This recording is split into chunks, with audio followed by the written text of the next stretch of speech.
All right, so this is episode number 18 of Ask EJ. And before we get started, this is me being enthusiastic for some of you yahoos out there that think that I'm always mad. I'm not mad. But as I read some of the comments, you're like, you're so mad and whatever. I'm not mad, dude. Good Lord. So stop with all that crap. It's getting old. All right. Can I have question number one? Number one comes from Trevor from St. Pete, Florida. That would be St. Petersburg, as he makes it smaller. St. Pete, that's what they St. say Pete? down there in Florida. St. Pete. That's what the cool guys say. Mm-hmm. Would you buy your first shotgun or second AR-15 if you had to choose before this upcoming election? Second AR-15. They're not trying to outlaw shotguns yet. I get the getting while the getting's good on the AR-15s. That's what I would be doing right there. Yep. Okie dokie. Number two comes from Phil out of Abilene, Texas. Yep. And he asks... At Texas, that's actually called West Tennessee. West Tennessee? Yep. Okay. And we're East Texas here in Tennessee. Okay. I like that. You don't understand that from I California. don't understand that, no. It's just a little bit of water that separates us.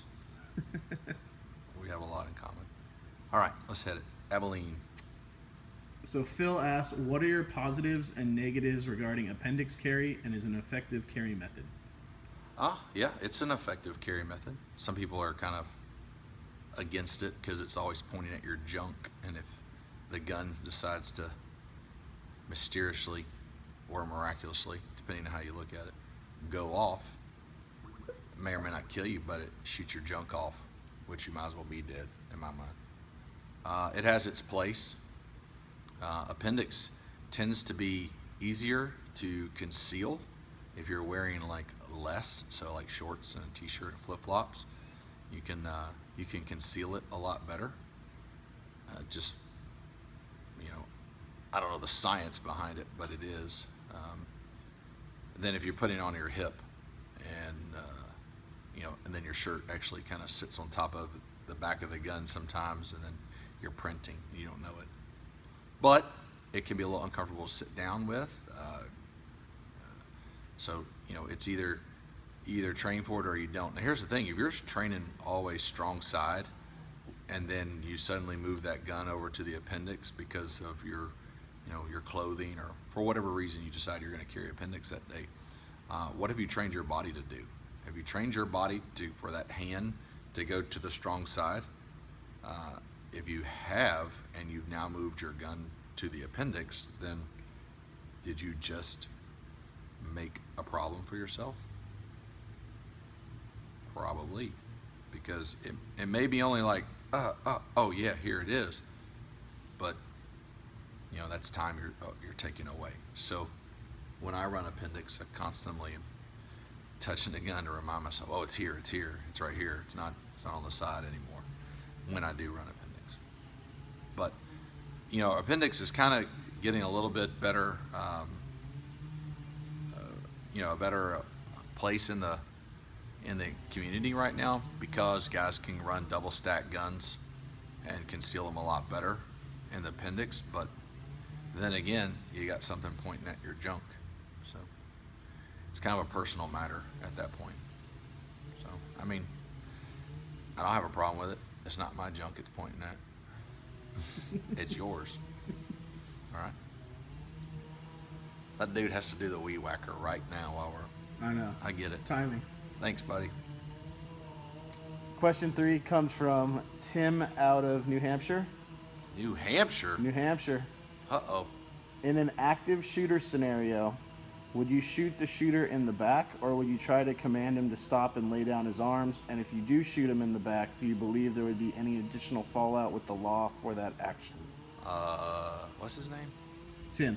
Tim. He's an active murderer. Like, active shooter, but he's an active murderer.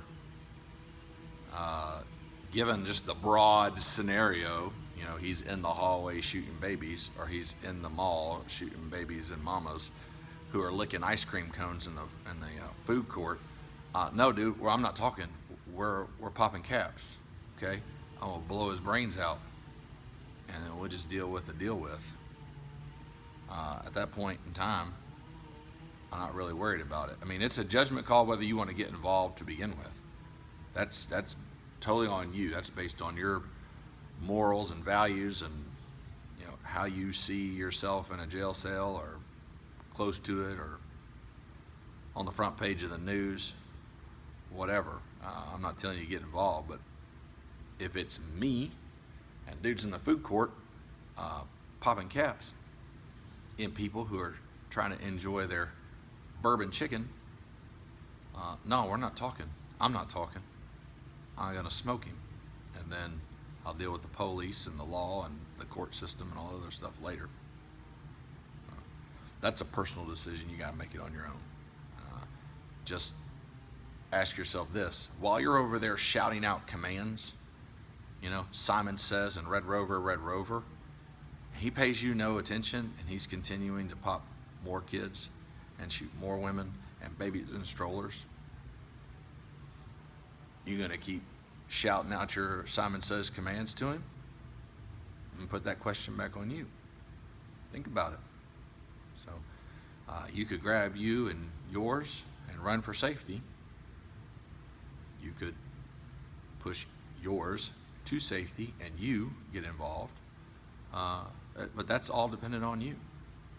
I can't tell you what to do in that situation, other than if it's EJ and the guy's in there, while me and my family are trying to pick out which 31 flavors of Baskin Robbins we're going to have on a double scoop, and he starts popping, we're not talking.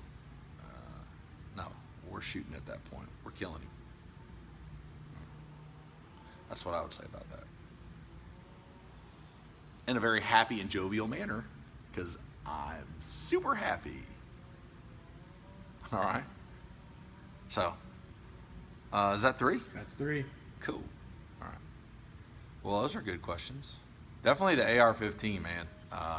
The weapons of death and destruction that only law enforcement can have because they use those things for good. Us peasants aren't allowed to have that stuff. We shouldn't have that. So yeah, I'd get me a couple of them before I did the shotgun. Yeah. All right, good. Look, if you guys want all the content I've ever made, it's at sheepdogsociety.org. It's like $10 a month, man.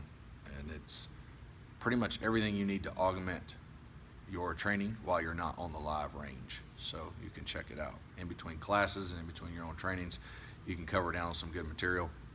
Also check out the radio show and Snapchat and Instagram and Twitter and Facebook and all that other good stuff. So don't forget to check out legallyconcealed.org, our web store, and buy something of the Second Amendment for us.